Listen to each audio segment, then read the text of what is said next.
योगी जी, आपको याद होगा, और जब मैं आपसे मिलता हूं मैं थोड़ी सी लिबर्टी लेता हूं, खुलकर बात पूछ लेता हूं।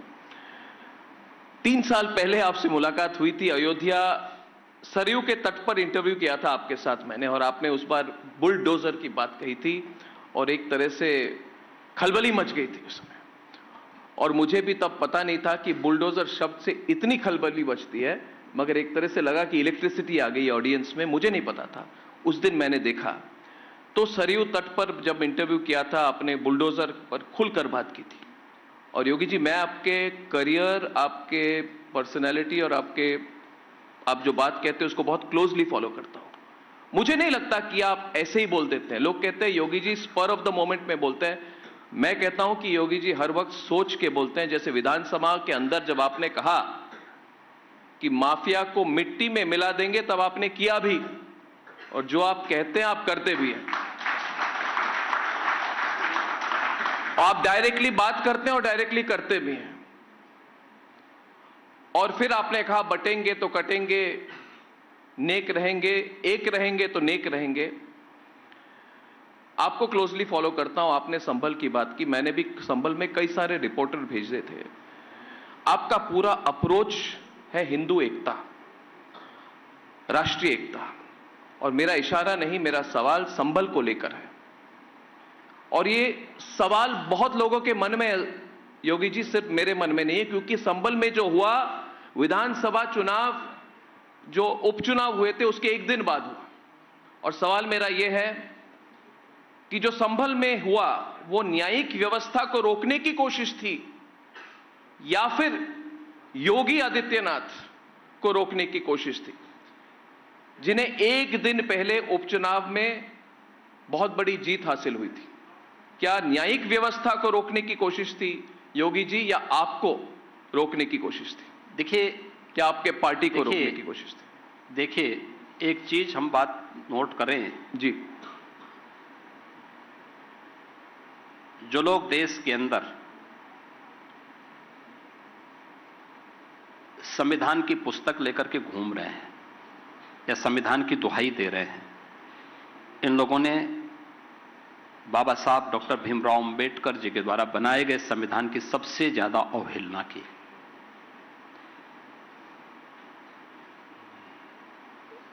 बाबा साहब भीमराव अंबेडकर जी ने 26 नवंबर 1949 को जो संविधान का ड्राफ्ट तैयार करके संविधान सभा को सौंपा था, जैसे 26 जनवरी 1950 को भारत ने पूरे देश के अंदर लागू किया, पूरे देश यानी लागू किया जिस संविधान को, जी, उस संविधान में कहीं भी सेकुलर और सोशलिस्ट शब्द नहीं है, प्रियम्बल में नहीं है। जी नहीं। मूल प्रति को अगर आप देखेंगे, जी, कहीं नहीं है। यह शब्द,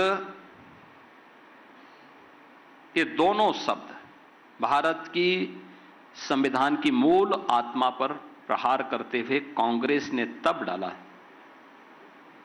जब देश के अंदर इमरजेंसी लागू थी। तो संविधान का गला घोंट करके जो शब्द डाले गए हों, वो भारत की संविधान की आत्मा कैसे हो सकते हैं? जी। एक तो जो लोग भारत के संविधान की मूल भावनाओं का ही विरुद्ध आचरण करते हों, जी, उन लोगों से उम्मीद करना कि वे भारत के न्यायालय का सम्मान करेंगे, उनसे उम्मीद करना कि भारत के लोकतंत्र का सम्मान करेंगे, ये सब क्या है?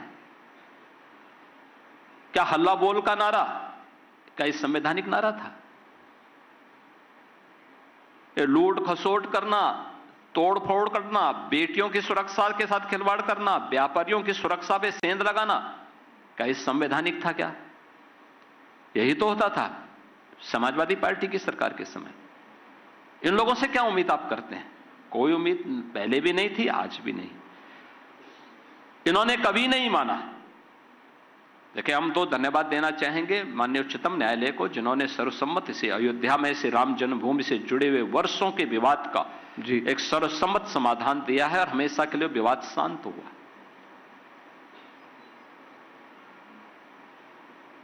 वहां पर सर्वे का आदेश भी संभल में माननीय न्यायालय ने दिया। बिल्कुल, केवल सर्वे होना था, बिल्कुल, कोई भी अन्य नहीं। और ऐसा नहीं कि 19 को सर्वे हुआ, 21 को सर्वे हुआ, 24 को सर्वे होने जा रहा था। 24 को जिस तरीके से वहां पर फिर शरारत की गई, जिस तरीके से माहौल खराब किया गया 24 नवंबर को, ये सबके सामने है। देखिए, हिंदुओं की सहनशीलता देखिए आप। भारत के अंदर अगर आप पुराणों के कालखंड को आप देखेंगे तो 5000 वर्ष से लेकर के 3000 वर्ष का जो कालखंड है, लगभग 2000 वर्ष के दौरान भारत के अंदर अलग अलग पुराणों की रचना हुई। श्रीमद् भागवत महापुराण 5000 वर्ष पहले भगवान वेदव्यास ने रचा, और उसके बाद उन्होंने पुराणों और उपपुराणों की रचना करने की एक नई श्रृंखला को और एक नई शैली को जन्म दिया, आगे बढ़ाया, वो परंपरा आगे बढ़ी। 5000 वर्ष पहले मैं पूछना चाहता हूं,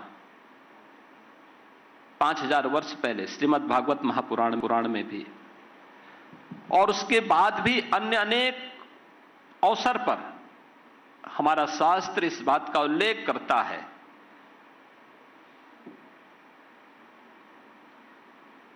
कि संभल में श्री हरि विष्णु का 10वां अवतार कल्कि के रूप में अवतरित होगा।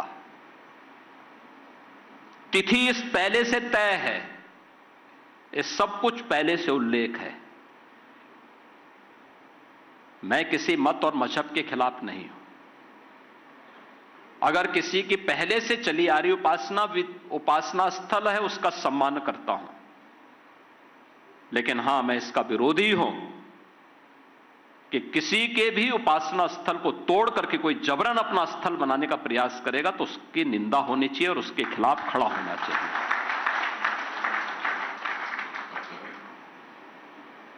उसके खिलाफ समुदाय को, समाज को खड़ा होना चाहिए। जो अपनी आने वाली पीढ़ी के भविष्य को उज्जवल बनाना चाहता है, उन सबको खड़ा होना चाहिए, बोलना चाहिए। क्योंकि न्याय का प्रतिकार नहीं करोगे तो न्यायी सबका शोषण करेगा एक दिन। संभल के बारे में सारी चीजें पहले से तय हैं। आज आप देख रहे होंगे कैसे एक एक करके वहां पर संभल का इस्लामीकरण हुआ, कैसे वहां पर पूरी तरह एक एक चिन्ह नष्ट किए गए। हिंदू विरासत से, सनातन धर्म की विरासत से जुड़े हुए स्थलों को कैसे नष्ट किया गया, तालाबंद कर दिया गया, कुएं पाट दिए गए, बावड़ियां पाट करके घर बना दिए गए, सब कुछ कर दिया, कंक्रीट लगा दी गई। और लगातार वहां दंगे होते थे, कोई सरकारें नहीं बोलती थी। 1947 से लेकर के 2017 के पहले तक 209 हिंदुओं की हत्या हुई। 1976 में 8 हिंदू निर्मम रूप से मारे गए और 1978 में 184 हिंदुओं की सामूहिक हत्या हुई। एक भी दरिंदे के खिलाफ कार्रवाई नहीं हुई, एक के खिलाफ भी कार्रवाई नहीं हुई। और उसके बाद भी लोग शांति के पैगाम लेकर के घूमते हैं। यानी गरीबों के घर उजाड़ोगे, हिंदू बेटी और हिंदू बहनों की सुरक्षा में सेंध लगाओगे और तब भी शांति का पैगाम लेके घूम रहे हो। हिंदू व्यापारियों के प्रतिष्ठानों पे कब्जा करोगे, हिंदू धर्मस्थलों को नष्ट करोगे और तब भी शांति के पैगाम के दूत बनकर के घूमते हो।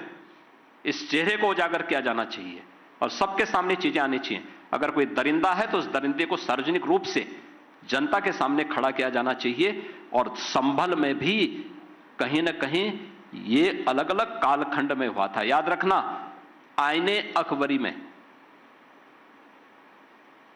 इस बात का उल्लेख है। मीर बांकी ने, यानी मैंने पुराणों की बात तो कही जी, ये तो आईने अकबरी हमने नहीं लिखी, ये अकबर के समय का ग्रंथ है। बाबर की खानदान का या उनका एक नया शासक था, उसने इस बात का उल्लेख किया कि 1526 में मीर बाकी, ये वही दरिंदा है जिसने अयोध्या में राम जन्मभूमि के मंदिर को अपवित्र किया था 1528 में, और 1526 में संभल में श्रीहरि विष्णु के 10वें अवतार से जुड़ा हुआ श्रीहरि का जो मंदिर है, उस मंदिर को तोड़ करके उसके ऊपर एक मस्जिद नुमा ढांचा खड़ा करने का काम किया था। मैं पूछना चाहता हूं, इनके पास 500 वर्षों से अधिक का इतिहास नहीं, और मैं कहता हूं मेरे पास 5000 वर्ष से पुराना इतिहास है। मैं प्रमाण दे रहा हूं। प्रमाणों की चर्चा होती है तो क्या इस पे चर्चा करेंगे? नाना ধরনের কন্টেন্ট দেখার জন্য লাইক করুন, শেয়ার করুন আমাদের ফেসবুক পেজ, সাবস্ক্রাইব করুন আমাদের ইউটিউব চ্যানেল।